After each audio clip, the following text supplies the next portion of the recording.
polynomials of standard 10 NCERT.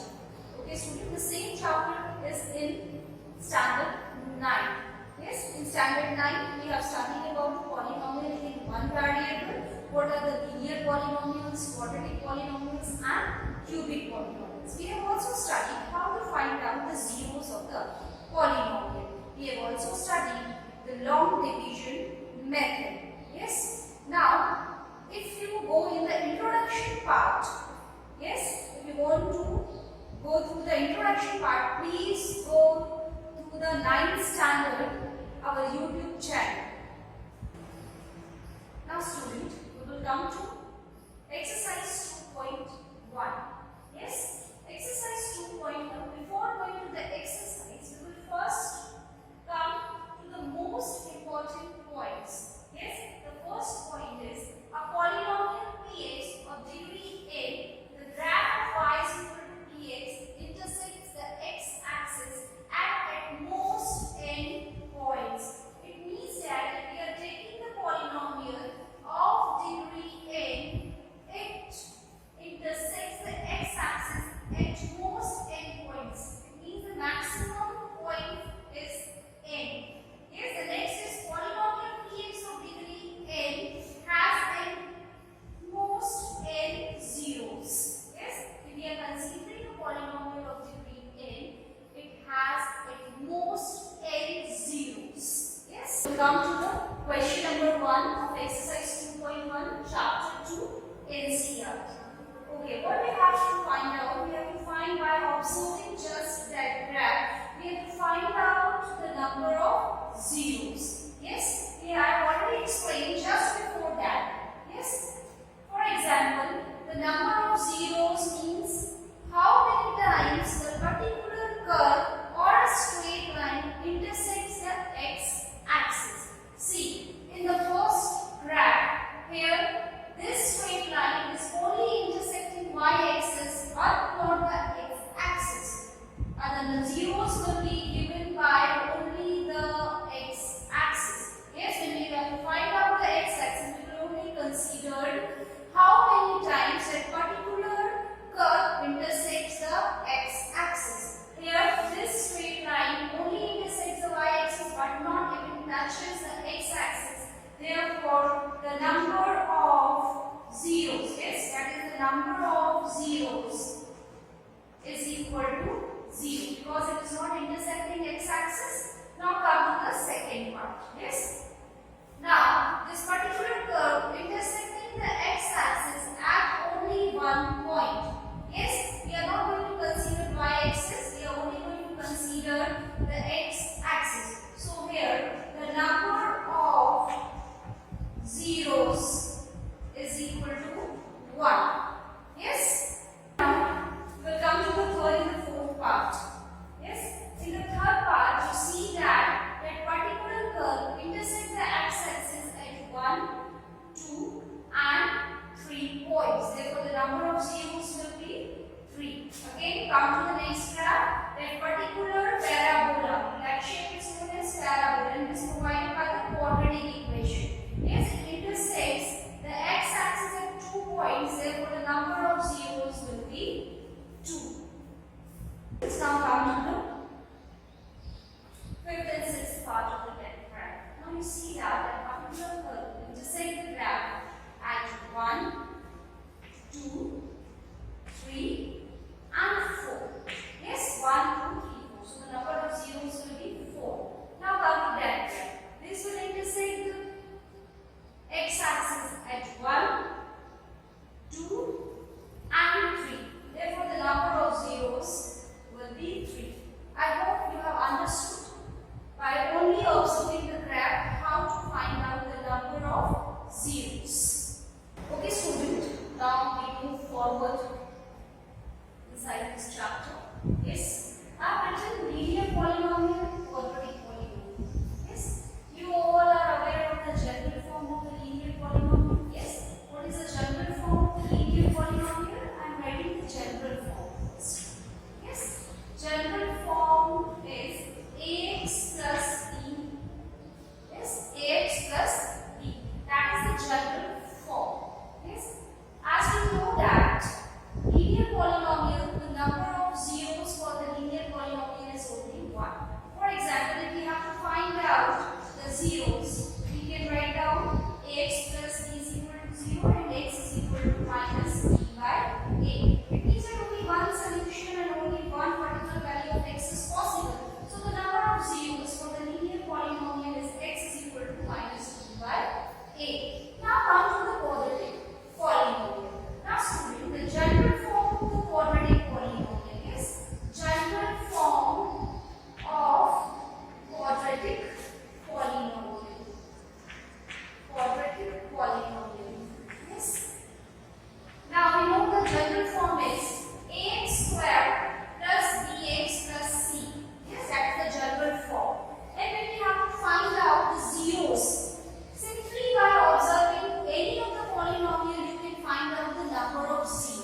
the maximum degree represents the number of zeros. For example, what is the maximum degree here? The maximum degree is 2. Therefore, the number of zeros for the quadratic polynomial is 2 only.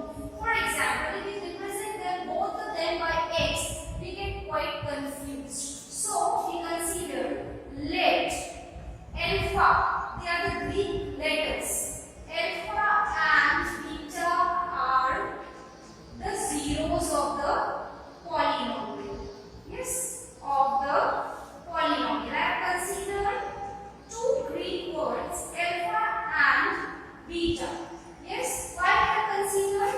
Because two values of x are possible in the quadratic polynomial and we get quite confused. So we have considered one value of x as alpha and another value of x as beta. Now students, when we sum both the zeros, that is it is known as sum of the zeros. Alpha plus beta, we are summing up the zeros. So alpha plus beta is always equal to minus b by a. What is b here? This is b, this is a, this is c. These are the coefficients. Yes. So alpha plus beta is equal to minus b by a. And then we have to find out the product. Yes. The product of the two zeros, it will always be equal to c by a in case of quadratic polynomial. Now student, come to the cubic polynomial. Yes, what is the general form of the cubic polynomial? General form of cubic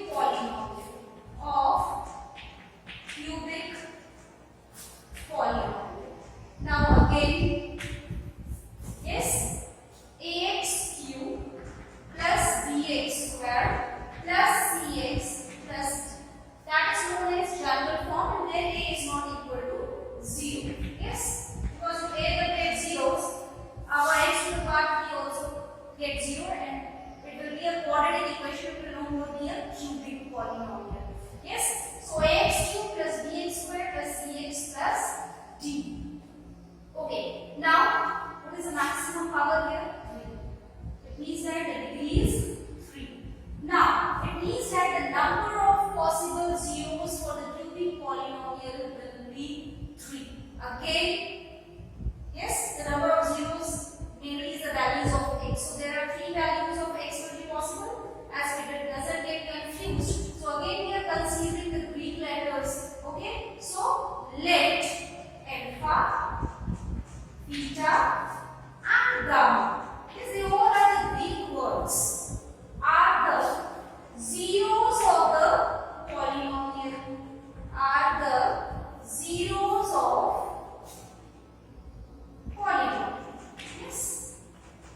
Now listen to it. Again, alpha plus beta plus gamma, when we are summing up all the 3 zeros, it will be minus b by a. Yes, and alpha beta gamma, gamma and alpha, we are just summing alpha beta product of the sum we are doing. It will be c by a. Yes, one more thing is there. If we are multiplying over the 3 zeros, that is alpha, beta and gamma, it will be minus b by a. Now student, we are considering one sum minus zeros of the polynomial. Yes, the polynomial is given, that is 4s square minus 4s plus 1. I just give you the one step how to find out the number of zeros of any of the polynomial. Yes, and also side by side we will verify. Yes. Now, what we have to find out first? We have to find out the number of zeros. Yes, so we know that it is a quadratic equation. So 2 possible zeros are there. Yes, so we know that alpha plus beta. Yes, alpha plus beta is equal to minus b by a. Yes, I will find out how to find out the values of x. Alpha plus beta is equal to minus b by a. While writing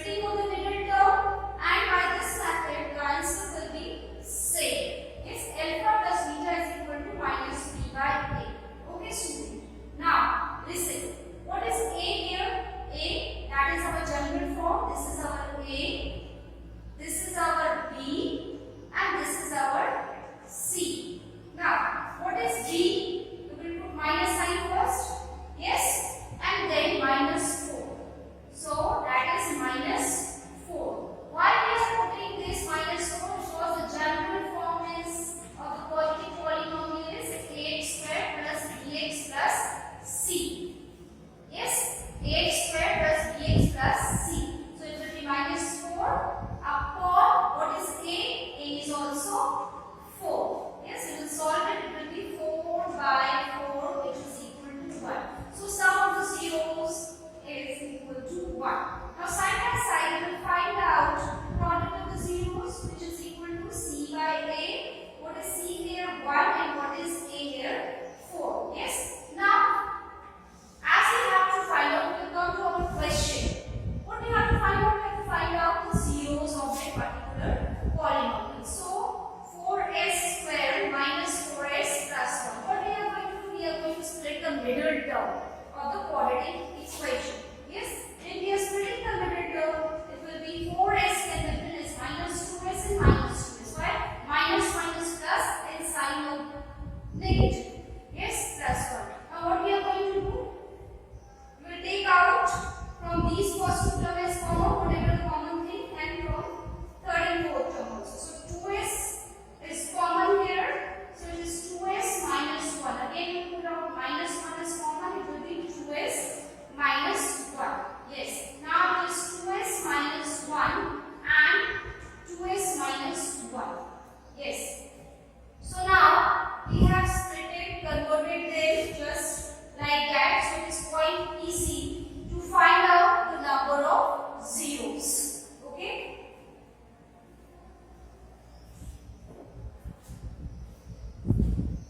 Now just it is 1 and it is 1 by 4. We have to remember that as not much space is there. So I am going to grab that thing and we will memorize it that the sum of the zeros is 1 and the product of 0 is 1 by 4. So now it is 2s minus 1 squared. This you can write it as we have to find out the number of zeros, we will put the polynomial px is equal to 0. Yes, so two values are possible. Yes, one is 2s minus 1 is also equal to 0 and 2s minus 1 is equal to 0. I am writing px because it is square. So 2s is equal to 1. So s is equal to 1 by 2. Yes, and here s is equal to 1 by 2. Listen student, as we are getting quite confused because both the values are s. So we will consider that particular value of s is alpha and this particular value as beta. Whatever we are finding out directly by the formula. Now here I will show you how that answers matches with that. So when we are finding out the sum of the zeros, alpha plus beta. Yes, when we are summing up, it is 1 by 2 plus 1 by 2.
end of the chapter, the last topic, that is division in logarithm. Yes, we have studied this topic earlier in 9th standard also. Yes, we have to simply divide, yes, that particular polynomial by another polynomial whose degree is less than that polynomial. Yes, which we have to divide. Yes, so it is very simple.